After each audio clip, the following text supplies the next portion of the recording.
तुमने कभी नोटिस किया है, तुम घर से पूरा पढ़कर जाते हो, कॉन्फिडेंस एकदम हाई होता है, मगर जैसे ही एग्जाम हॉल में बैठते हो तुम्हारा दिमाग तुम्हारा साथ छोड़ देता है। वही चैप्टर जो कल 3 बार रिवाइज किया था, वही डेफिनेशन जो तुमने दोस्त को फुल एटीट्यूड में समझाई थी, पर जैसे ही क्वेश्चन पेपर हाथ में आता है दिमाग में सिर्फ एक चीज आती है, खेल खत्म। उस टाइम जो दर्द मिलता है ना, वो समझाना मुश्किल है, मगर पेपर कलेक्ट होने के 2 मिनट बाद तुरंत सारे आंसर्स लाइन बाय लाइन याद आने लगते हैं। मगर कभी सोचा है क्यों? आखिर ऐसा होता क्यों है? आज हम इसी के बारे में बात करेंगे, क्यों हर एक स्टूडेंट एग्जाम हॉल में आंसर भूल जाता है। और हाँ, एंड तक रुकना, क्योंकि आज मैं सिर्फ रीजन नहीं, एक ऐसा सोल्यूशन भी दूंगा जो नेक्स्ट एग्जाम में तुम्हें आंसर भूलने ही नहीं देगा। सोचो, रात के 10 बजे हैं, तुम पढ़ रहे हो, तुम खुद से बोलते हो इस बार पेपर फाड़ दूंगा, कॉन्फिडेंस हाई। मगर एग्जाम के दिन हॉल में 20-30 बच्चे पेपर दे रहे हैं, इन्विजिलेटर की स्लो फुटस्टेप्स की आवाज आ रही है, पीछे वाला बंदा इतनी स्पीड से पेजेस पलट रहा है जैसे उसने पूरी शीट भर दी हो, और तब तुम्हारा ब्रेन बोलता है भाई इसका तो लगता है हो गया। यहीं पे गेम चेंज हो जाता है। Reason 1, stress. जब तुम प्रेशर फील करते हो तुम्हारा ब्रेन सर्वाइवल मोड में चला जाता है।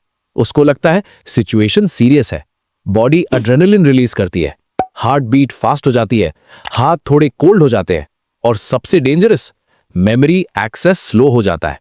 जैसे फोन में सारी फोटोज सेव होती हैं, पर अर्जेंटली सर्च करो तो गैलरी हैंग हो जाती है। आंसर डिलीट नहीं हुआ होता, बस एक्सेस स्लो हो गया होता है। इसीलिए पेपर खत्म होते ही सब याद आ जाता है। Reason 2, over thinking attack. Question paper मिलते ही तुम आंसर नहीं, रिजल्ट सोचने लगते हो। कितने मार्क्स आएंगे, ये टफ है, दोस्त का क्या हाल है। ब्रेन एक टाइम में या तो डाउट हैंडल करेगा या आंसर रिकॉल करेगा, दोनों एक साथ मुश्किल है। रीजन 3, गलत पढ़ने का तरीका। सच बताओ, तुम चैप्टर पढ़ते वक्त क्या करते हो? रीड, थोड़ा अंडरलाइन करते हो, हाँ समझ आ गया, ये भी कर लिया, अरे ये तो इजी है, फिर बुक बंद, और ऐसा लगता है वाह पढ़ाई हो गई, पर सच में हो गया नहीं होता। घर पे जब बुक सामने होती है तब सब इजी लगता है, लाइन देखते ही ब्रेन बोलता है हाँ ये देखा है, हो जाएगा।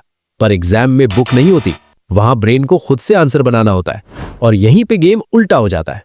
हम सिर्फ रीड मोड में रहते हैं, जैसे बिना प्रैक्टिस के ही तुम रोनाल्डो बनने चले जाओ और एक्सपेक्ट करो गोल करने का। Reason 4, comparison. जब तुम्हारा दोस्त एक्स्ट्रा शीट मांगता है तुम्हारा कॉन्फिडेंस थोड़ा डाउन हो जाता है।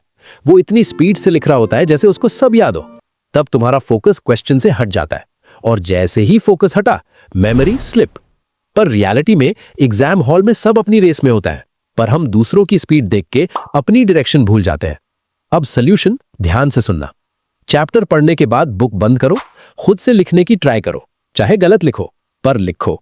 हर संडे एक मॉक टेस्ट लो, ब्रेन को एग्जाम जैसा प्रेशर फील करना सिखाओ, ताकि रियल एग्जाम फेमिलियर लगेगा। पेपर मिलते ही 20 second deep breathing, slow inhale, slow exhale, ये सर्वाइवल मोड से थिंकिंग मोड में शिफ्ट करता है। अगर कुछ याद ना आए उस क्वेश्चन को सर्कल करो और आगे बढ़ो। 2 मिनट बाद वापस आओ। 90% केसेस में आंसर फ्लैश होता है।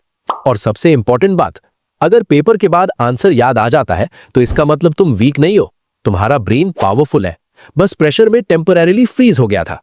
हर स्टूडेंट ने कभी ना कभी ये फील किया है, एग्जाम हॉल में ब्लैंक, बाहर आते ही जीनियस।